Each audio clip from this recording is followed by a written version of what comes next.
अस्सलाम वालेकुम। आज मैं आप सब तालिब इल्मों के सामने नहायत ही बेहतरीन फार्मूला लेकर आया हूँ। चूँकि ये एग्ज़ामिनेशन का सीज़न्स है तो सारे बच्चों ने मुझसे फ़ीडबैक में एक सवाल पूछा है कि सर, चूँकि आप भी जानते हो कि हमारे एग्ज़ामिनेशंस बहुत ही करीब आ रहे हैं, तो क्या कोई ऐसा फार्मूला नहीं है जिसके ज़रिए से हम बआसानी सारे सब्जेक्ट्स को कवर कर सकें।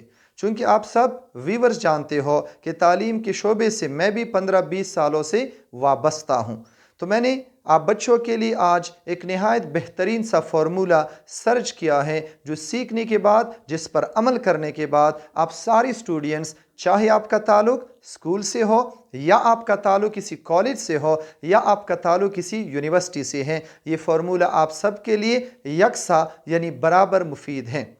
आज का फार्मूला क्या है? आज का फॉर्मूला है SQ3R। मैंने बोर्ड पे एक फॉर्मूला लिख लिया है SQ3R। इस फॉर्मूले का मौजद कौन था? रॉबिन्सन नामी एक प्रोफेसर, जिन्होंने 40-50 बरस तक अपनी टीचिंग के फ़राइज़ सरअंजाम दी थी। वो अपनी किताब हाउ टू स्टडी इफ़ेक्टिवली में लिखता है कि ये फार्मूला दुनिया का बेहतरीन फार्मूला है, और वाकई ऐसा ही है। चूँकि जितनी भी तरक्की याफ्ता ममालिक है, सबके शागिर्द, सबके स्टूडेंट्स इसी फार्मूले को अप्लाई करते हैं। लेकिन हमारी और आपकी बदकिस्मती है कि पाकिस्तान में हमें सही मटीरियल्स नहीं मिल रहे हैं। तो फार्मूला क्या है? SQ3R। आज हम सारे बात करेंगे SQ3R के इस फार्मूले पर। इस फार्मूले के दो हिस्से हैं। पहला क्या है? SQ, और दूसरा क्या है? 3R। अब यहाँ पे हमने SQ लिख लिया है, यहाँ 3R से मुराद है R1, R2 या आप कह सकते हो R3। यहाँ हमने क्या लिखा है? SQ, और यहाँ पे हमने R यानी R1, R2 और R3 को लिख लिया है। अब इस फॉर्मूले से बनता क्या है? स्टार्ट में मैंने आपको समझाया कि ये फार्मूला आप सब स्टूडेंट्स के लिए निहायत ही फ़ायदेमंद फार्मूला है। शुरू में मैंने लिखा है S से बनता है सर्वे, Q से बनता है क्वेश्चन। इस फार्मूले में पहले जो दो लेटर्स थे, एक S और दूसरा Q। SQ के माने क्या है? सर्वे द क्वेश्चन या सर्वे अ क्वेश्चन, या आप just you can say survey question. आप बच्चों ने जब भी किसी चीज़ को याद करना है तो याद करने से पहले उस सवाल की क्या करनी है? आपने सर्वे करनी है। यानी कोई भी सवाल शुरू से आपने याद नहीं करना है, बल्कि पहले आप लोगों ने उस सवाल की सर्वे करनी है। सर्वे के मानी क्या है? कि उस सवाल को आप सब शागिर्दों ने सरसरी नज़र से देखना है। लेकिन ये सर्वे द क्वेश्चन का जो प्रोसेस है, ये 4-5 मिनट से तवील नहीं होना चाहिए। अब हम आते हैं R1। R1 के माने है रीडिंग। रीडिंग का मतलब क्या है? आपने अगर किसी भी सवाल की सर्वे की, सर्वे के बाद आपने इस सवाल को 2-3 मरतबा सिर्फ रीड आउट करना है। यानी इस सवाल को आप सारे शागिर्दों ने सिर्फ पढ़ना है, याद नहीं करना है। पहले आपने इस सवाल की सर्वे करनी है, सर्वे के बाद आपने इस सवाल की रीडिंग कर। लेकिन ये रीडिंग का प्रोसेस 2-3 मरतबा से ज़्यादा नहीं होना चाहिए। दूसरे आर के माने क्या है? रिकॉर्ड। रिकॉर्ड का माना क्या है? रिकॉर्ड से मुराद है राइटिंग। रॉबिन्सन अपनी किताब में लिखता है कि जब भी आप किसी चीज़ को लिखते हो तो वो चीज़ बआसानी आपके दिमाग में बैठ जाती है। तो रिकॉर्ड का असल में माना है कि राइटिंग। पहले आपने क्या करना है? सवाल को 2-3 मरतबा सिर्फ रीड आउट करना है। रीडिंग करने के बाद आपने इस सवाल को 2-3 मरतबा किसी नोटबुक, किसी कॉपी में लिखना है। और आखिर में जो R3 है, इसका माना है रिवाइज। रिवाइज से मुराद क्या है? कि पहले आपने सवाल को पढ़ना है, फिर उसको लिखना है, फिर 2-3 मरतबा उस सवाल की रिवीजन करनी है। रिवीजन करने के बाद ये सवाल बआसानी आपके दिमाग में बैठ जाएगा। तो आज का फॉर्मूला क्या था? मैं एक मरतबा फिर रिपीट करने जा रहा हूं। आज का फॉर्मूला है SQ3R। S से क्या बनता है? सर्वे, यानी किसी भी चीज़ को सरसरी नज़र से देखना।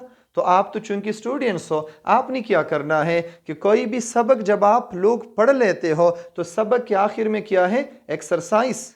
तो एक्सरसाइज में आपने क्या करना है, जो क्वेश्चंस मौजूद है उसकी पहले आपने सर्वे करनी है। सर्वे के बाद आपने उन्हीं सारे क्वेश्चंस को पढ़ना है।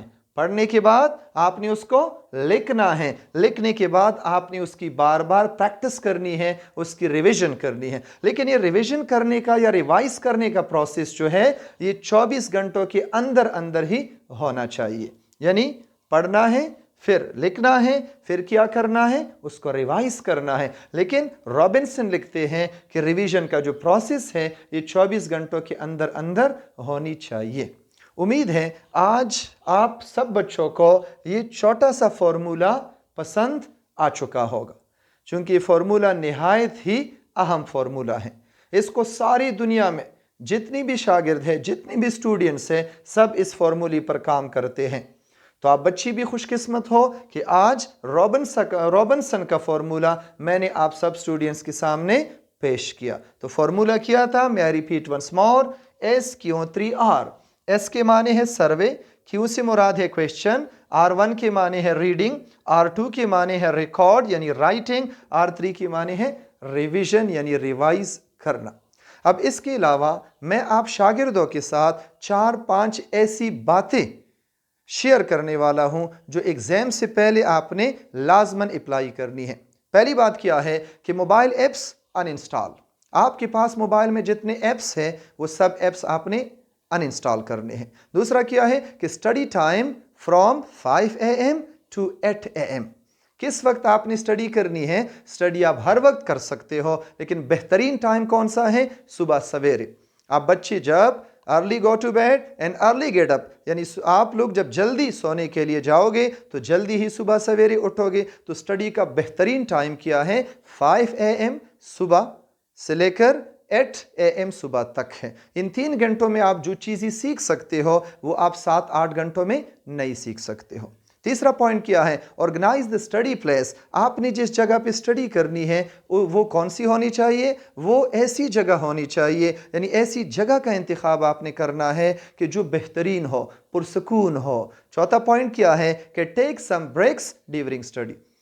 रॉबिन्सन अपनी किताब में लिखता है कि कोई भी बच्चा 1 घंटे तक मुसलसल जब पढ़े तो उसके बाद उसने 15-20 मिनट का ब्रेक लाजमन उसके अंदर लेना है। ब्रेक से मुराद है कि 15-20 मिनट आप किसी कोई और एक्टिविटी कर सकते हो, खेल सकते हो, कोई और ऐसा काम कर सकते हो जिससे आपकी बॉडी को थोड़ी बहुत रिफ्रेशमेंट मिले। पॉइंट नंबर 5 क्या है? Revise the things again and again. जो चीज़ें आप याद करते हो उन सारी चीज़ों को आपने बार बार रिवाइज करना है, क्योंकि रिवीजन से सारी चीज़ें स्ट्रांग हो जाती है। पॉइंट नंबर 6 क्या है जो सबसे इंपॉर्टेंट है? Take care in eating. आप बच्चों ने कोई ऐसी खुराक 2-3 महीनों में नहीं खानी है जो अल्लाह ना करे आपकी सेहत के लिए अच्छी ना हो।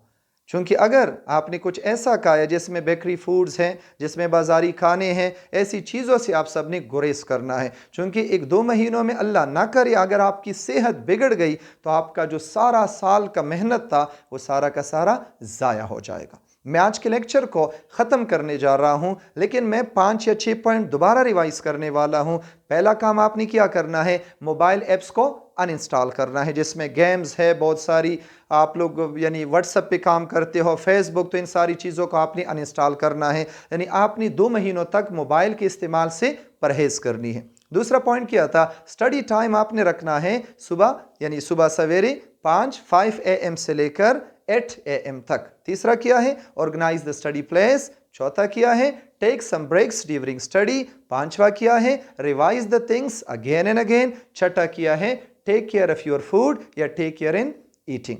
आज का लेक्चर मैं ख़त्म करूंगा एक फिक्री के ऊपर कि 1 exam does not decide your child future, कि आपके बच्चे का फैसला एक इम्तिहान से नहीं होता। यानी खुदा ना खास्ता अगर आपके बच्चे के नंबर कम आए, आपकी बच्ची की पोजीशन सही नहीं आई, तो आप खुदारा अपने बच्चों को डिस्करेज मत करो।